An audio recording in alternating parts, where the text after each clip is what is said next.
State machines are your secret weapon for adding interactions to animations. They allow you to control animations using inputs. Here is an example. When I press this button, a specific animation is triggered. That's state machine at work. State machine is the tool that lets you define these interactions visually right within the editor. You can connect various states and decide how they transition in between based on conditions and inputs. Inputs act as the control panel for your state machine, which you can adjust during the runtime or through event listeners. And there are many inputs which you can use to control the state machine. Triggers are like buttons that simply trigger any animation. Booleans offer a toggle between two states, while numbers facilitate smooth transition between multiple states or blend animations. You can also set up listeners for interactions like hovering, clicking, and moving your mouse like this. This video provides a glimpse into the full Rive course. If you find it useful, consider enrolling in the Rive Masterclass to enhance your interactive animation skills with Rive. With that said, let's return to the video. In this lesson, we will overview the state machine's interface. Let's go to the animate mode, and here we can go ahead and create a state machine. By default, a state machine is created when you create a file, and if you want to create one yourself, then you can click on the plus icon right here and then choose state machine. We can go ahead and name our state machine by double clicking on the layer and then giving it the name like this. On the right side, we have the properties of the state machine, which is selected right here, and if we choose between the animation and the state machine, the same changes accordingly. So here, let's go ahead and overview the different panels inside of the state machine. First of all, we have the inputs panel, which can be used to create the inputs of the state machine, which will handle and modify the state of our animation. So we create inputs from this panel by clicking on the plus icon and select the type of input we want to create. Then we have the listeners, which can be used to add listeners of mouse events to our state machine. We can do that by clicking on the plus icon and selecting the event from here. For now, I will delete the same because we will learn about it in its separate section. Then we have the play option. Just like our animations, we can start or play our state machine by clicking on this icon right here, which will go ahead and play the same. And you can control this using the space shortcut as well to play and pause the state machine. Then we have the zoom level of the state machine, which is these boxes right here. So you can control that using this input field right here or by setting the value manually. Then we have the layer of the state machine, which has all the states and the transitions inside of the same. And you can go ahead and create multiple layers by clicking on the plus icon. Let's focus on this layer right here. And if you want to name the same, then you can just double click on the same and give it a name like this. Now getting inside of our state machine's layer, here all the logic is created. And in this layer, I can use the same shortcuts for panning around as in the stage. That is, I can go ahead and use the mouse wheel to scroll up and down, hold down shift and scroll in the horizontal direction, or I can hold down the space bar and drag to pan in this layer. And to set the zoom, you can just hold down Control or Command and scroll as well. Let's go ahead and scroll 100%, that is zoom level, and here you will see we have several boxes. These boxes are the different states and these are the special states. I can go ahead and drag them around to reposition them, and here we have the entry state, the any state, and then the exit state. Basically put, the entry state allows you to create a transition when we play the state machine. Notice if I play the animation, the entry gets highlighted. That is, if we play the state machine, then the entry state is triggered. So we can use the entry state to enter into our state machine and play an animation that should be the start of our state machine if we want. Then we have the any state, which is we can create a state transition from any state or any point of the state machine, whether it is in the start, in the middle, or any state. Finally, we have the exit state, which goes ahead and allows you to exit out of the animation.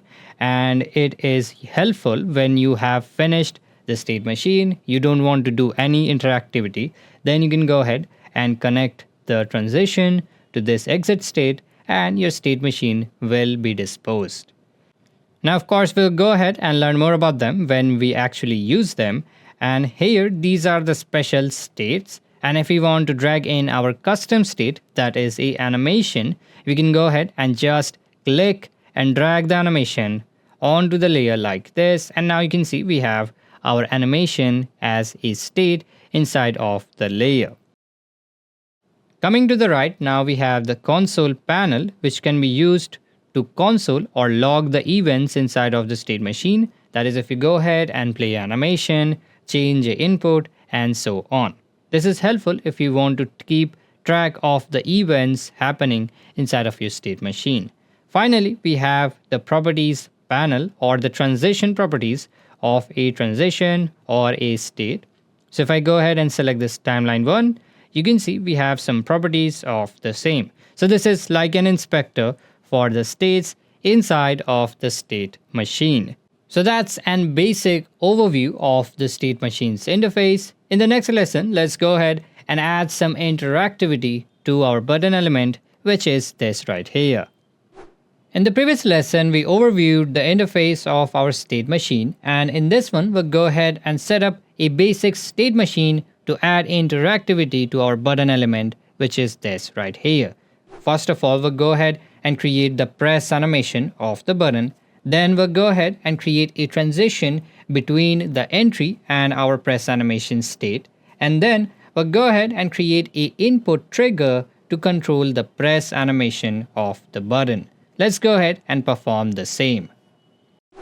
So the first step is to create the animation, that is the press of the button. So let's go ahead and create the same. I will go ahead and animate this upper rectangle in the y-axis. So let's key in its property, move 30 frames ahead, and then place it just against the shadow, and then back in the end, I can copy the first frame and paste it to create the press animation. And to finish things off, I can go ahead and apply some easing and customize the curve to get custom effect like this. So our press animation is ready. Now we can go ahead and use this in the state machine. The second step is to create a transition between the entry state and our press animation.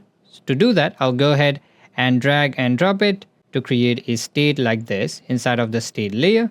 And now to create a transition in between the entry state, which goes ahead and gets the entry point when we play the state machine. That is this right here. You can see the entry state is activated, and we want to use the same to play our press animation. To do that, you can go ahead and hover over the entry state or any state. You will notice a dot appears in its outline. And if I go ahead and click and drag like this, I can create a line that is a connection between two states like this. Now we have created a transition between the entry and the pressed state. That is, when we enter the state machine, we'll go ahead and transition into the press animation, that is, play the press animation. If I go ahead and play the state machine, you can see the same happens. So we have gone ahead and created a transition between the entry state and a press animation. That is our second step.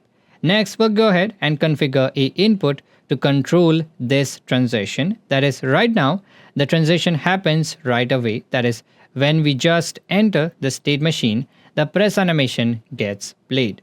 Instead, we want to be able to control when the press happens. To do that, we'll create a condition in the transition property. To do that, we require a input, that is how to control the press. So in the inputs, we'll go ahead and add a trigger input. The trigger input can be used to trigger any action, in this case, a animation. I can go ahead and name the same to be pressed. And note that the same name will be used in the runtime to reference this input and manipulate the same. I can go ahead and click on this circle right here to trigger this input. Now to use this inside of our transition, that is when we play the state machine and then when we click on this pressed trigger, the animation should play. To do that, in the transition properties, which is by opening the properties of this right here. So this is the arrow pointing towards the press animations, which means a transition between the entry and the press. So the direction in which the arrow is pointing matters as well. In this case, between the entry to the press. And in its properties, you can see we have a conditions panel in which we can go ahead and add a condition by clicking on this plus icon and then choosing the condition. In this case, we want to choose the pressed trigger input, and to do that, we can just select it from the drop down from the available inputs. So let's select pressed, and our condition is done. So we have created a condition that is whenever this pressed input trigger is triggered, we will fire the animation, that is create the transition in between the entry to the press. Now if I go ahead and play the animation, you can see the state is in the entry state, that is right here, and it is waiting for this condition to happen, which is the pressed trigger. Now if I go ahead and trigger the same, notice the press animation gets played. So our third step is done as well, and our state machine is ready. We have done the same in 3 steps, that is we have gone ahead and created the press animation, then we created the transition in between the entry and our press state, and then we created a trigger to control the animation, that is the press. So that's how we use state machines in Rive. In the previous lesson, we learned how to create basic transitions and use inputs to control the flow of an animation. That is, we have created this basic setup in the state machine where we go ahead and transition between the entry state to the press state on a trigger of this input like this. Now one thing to note here is the flow of the state in between these states. That is, if I replay the state animation, you can see right now the entry state is activated, which is indicated by its blue outline. And right now this condition is being waited, that is we are waiting for this pressed trigger to be triggered. So if I go ahead and trigger the same, we transition from entry to the press state, and right now it is active. So that's how the flow of the state happens in between them. And if I go ahead and press the input again, that is trigger it again, notice nothing happens. So why does the button does not get pressed again? So let's take a step back and take a look at why did the button get pressed again at all. And that happened because when we played the animation, our entry state has the active state, and from this state we have defined a transition between it and to the press state with this condition with our trigger. That's why when we trigger it for the first time, the animation happens as expected, but the second time if I trigger it again, the press animation does not happen.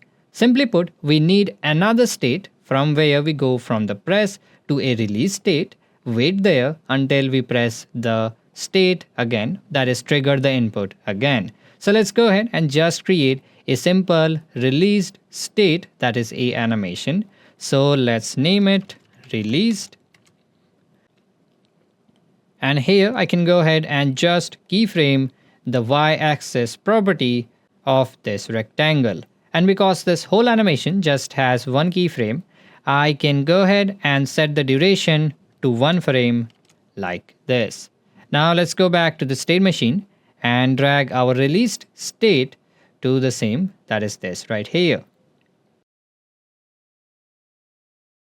Now I can go ahead and transition between the press and the released, that is from here to here like this. And now if I go ahead and play the state machine, you can see right now the entry state is activated as expected. And now if I go ahead and just trigger this input, notice the released state gets the active state. Why does that happen? We didn't even play the press animation. Well, this happened because when we have gone ahead and defined this connection between the states, that is starting from the entry, we come to this transition, Here we have created a condition where the pressed should be happening, that is, the pressed trigger should be triggered. So when we trigger the same, we go to the press state, and here we have created another transition. So we check the condition immediately, and because there is no condition, we immediately go to the released state. That's why when we play the state machine and press the trigger, you can see we directly go to the released state.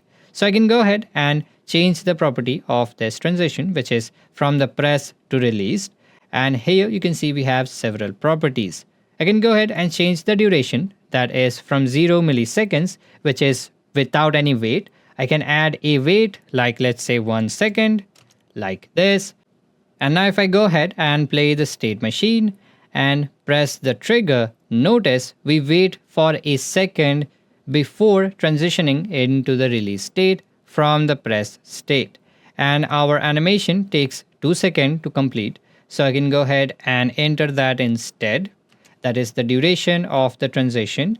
And now if I go ahead and play the state machine, press the trigger, you can see we press and then we go to the released state.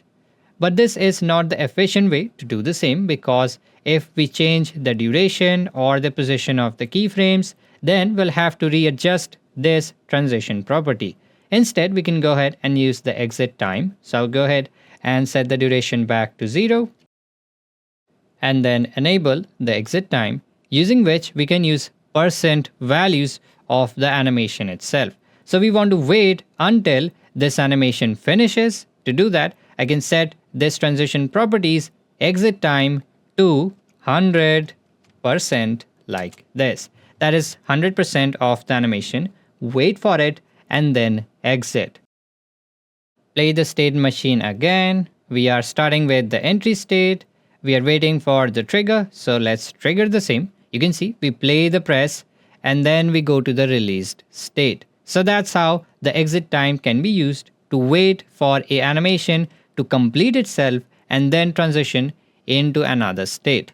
Now if we go ahead and press the trigger for the second time, then the press animation should play again.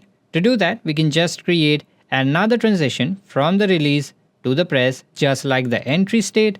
That is, I can click and drag the handle of the released state and connect it to the press. You can see a new transition is added with the arrow pointing from the released to the press, which is the back and forth between the press and the released.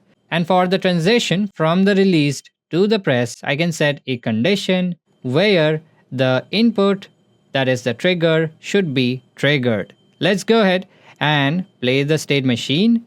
Now you can see we are in the entry state. If I trigger the input, we play the press animation and then go to the released state. Now we are in the release state waiting for the pressed trigger to be triggered again. So if I go ahead and trigger it, you can see we play the press animation again, and when it finishes, we go back to the released state. Now our state machine is complete. I can go ahead and press the trigger multiple times and expect this behavior, that is the press of the button. You will find this pattern in many case scenarios, that is, you will have a animation state and then you will have a idle state from which you have to go to the animation state again. And you can use this technique to go back and forth between the animation and the idle state. Notice that we have created the whole logic without writing even a single line of code by just dragging the states, creating the transitions, and our trigger input. So that's how we can use state machine in Rive.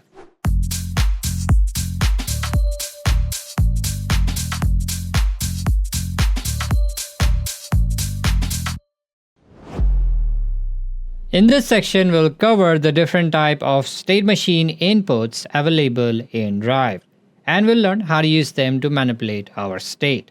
In this lesson, we'll go over the trigger input, which we already covered in the introductory lesson. Using the trigger input, we can go ahead and trigger a animation or a transition. So you can go ahead and play the state machine and trigger the input, and you can see we play a animation.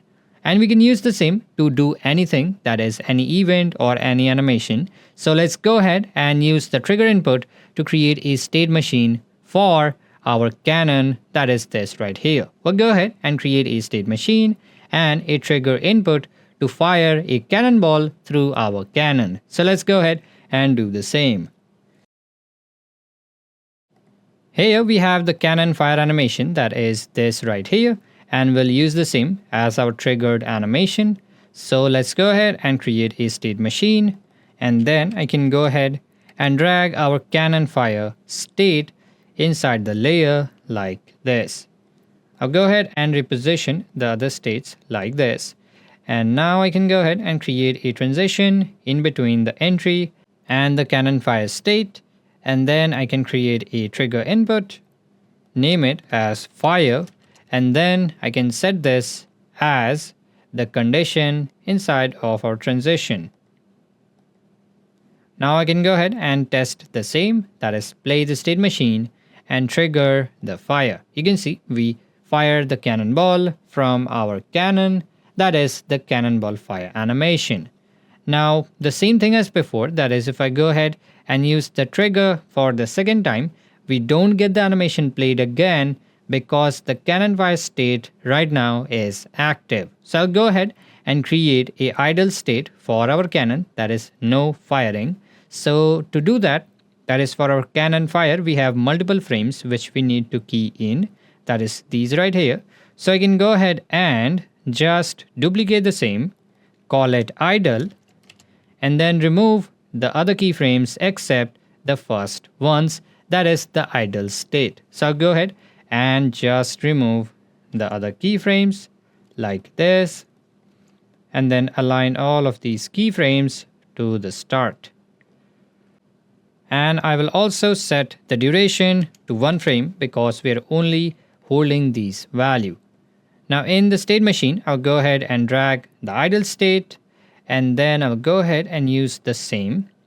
That is after the cannonball fire, I can transition into the idle state, and then the exit time will be 100% so that we play the whole cannon fire animation. So it would be 100%, and then we will go to the cannon fire back like this, and the condition will be the fire trigger. Now state machine is set up. Let's go ahead and test the same. We have our fire input. Let's trigger the input. We fire again, again, and again. So that's how we can use the trigger input to be used in state machines. Now we can achieve the same logic, that is the same state flow without a transition from the idle to cannon fire. That is, I can go ahead and instead use the any state, which is this right here. So instead of the entry, we will go ahead and use the any state like this. And then I'll just go ahead and set the condition to our trigger so that from any state, if the trigger is fired, we'll go ahead and play the animation. Then we'll go ahead and wait 100% of its duration to finish, that is the animation. And when it is done, we will exit out of the same and go to the idle. Now we can go ahead and test out the same, and now we will have the same effect. We fire and then we go to the idle. If I go ahead and trigger this again, we again fire a cannonball. So that's how you can use the trigger input in state machines in Rive.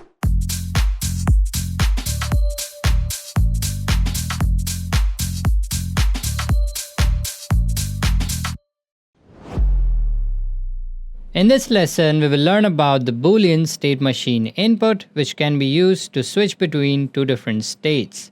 For our button, we control the press animation of the same with the trigger input, but if we want to control the pressed and the release state differently like this, we can do that using the Boolean input. So let's go ahead and learn how to use the same.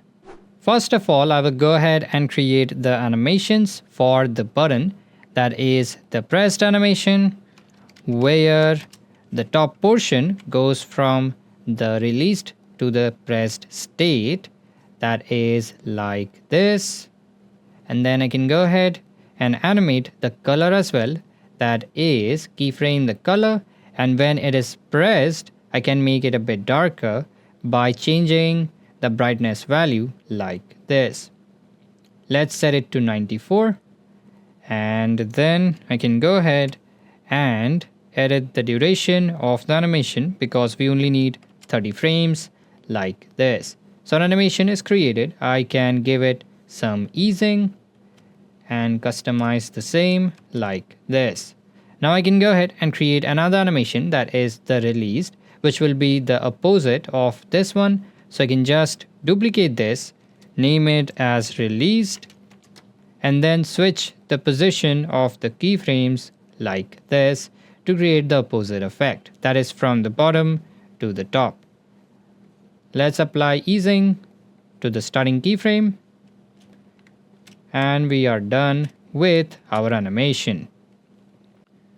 Now that the animations are created, let's go ahead and create the state machine, and then I can drag the animations to our state machine and rearrange the state layers like this. So with our entry, we'll go ahead and enter inside of the released state, which is the default state, that is this right here, and then we'll go ahead and switch between the released and the pressed using the Boolean input. Let's go ahead and create the same, that is in the inputs. I'll go ahead and add a Boolean input, and then I can name it as is pressed like this, kind of a question which will set true or false, that is yes or no. And we can do that by checking or unchecking this box right here. Now I can go ahead and create the transitions with our input as the condition. That is, from the entry, it should go ahead and go to the release state, and then from the released to the pressed, it should only go if the is pressed is true. To do that, I can select the transition and add a condition where the input is our is pressed Boolean input and the value is set to true, that is this right here. So now I can go ahead and create the opposite transition, that is from pressed to released, that is drag and connect the release state, and then from the pressed to released, transition property should have the same condition, that is the pressed input, and the value should be false instead, that is when this input is unchecked. To go over the transitions, we go ahead and enter into the released state, that is this right here. Then we go ahead and go to the pressed state if the is pressed Boolean input is set to true, that is checked. And then if the Boolean input is unchecked, that is set to false, then we'll go back to the released state. Let's go ahead and test the same, that is I will go ahead and play the state machine.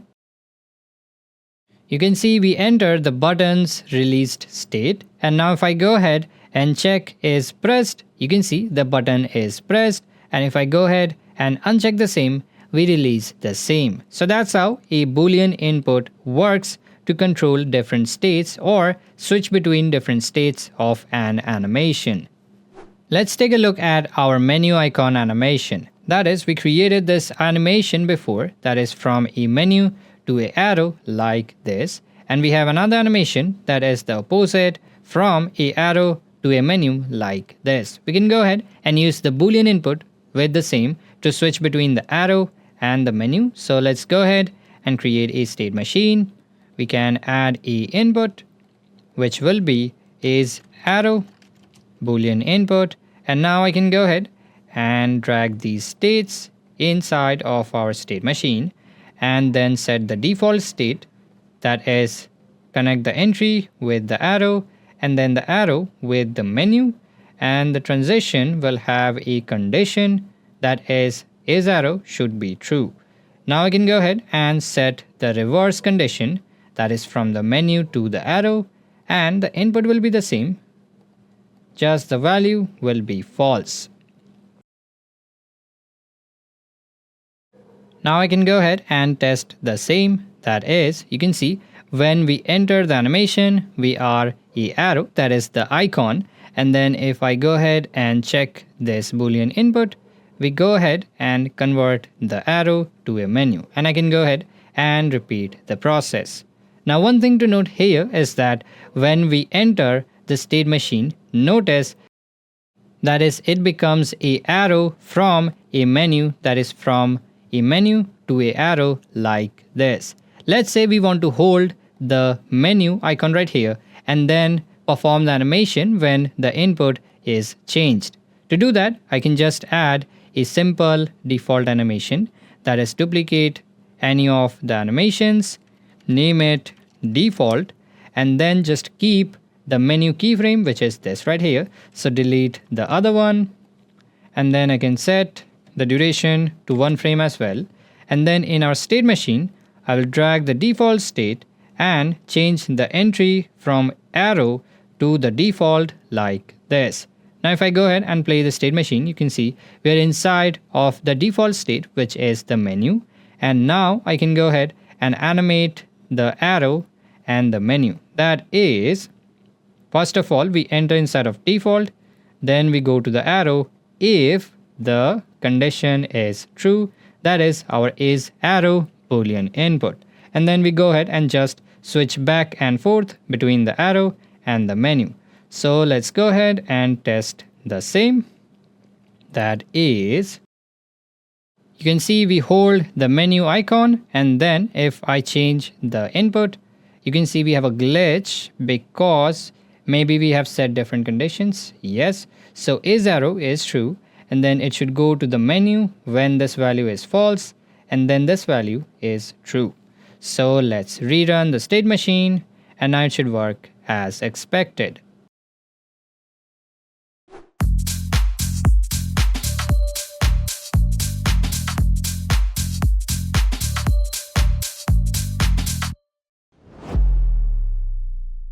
In the previous lesson, we learned about the Boolean input and how we can use the same to switch between two different states, that is, between the arrow and the menu in this case.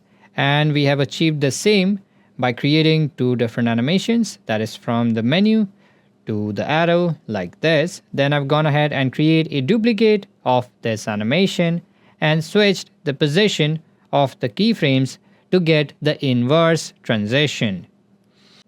Now we can actually achieve the same effect without creating a whole animation like this by just keying in the keyframe like this, that is of the menu and then the arrow, and then we can use transition interpolation in the state machine.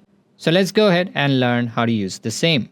And one other thing about the current setup is that if I go ahead and switch the Boolean input without giving animation the time to finish, you can see we get a glitch in between because this animation starts before this finishes.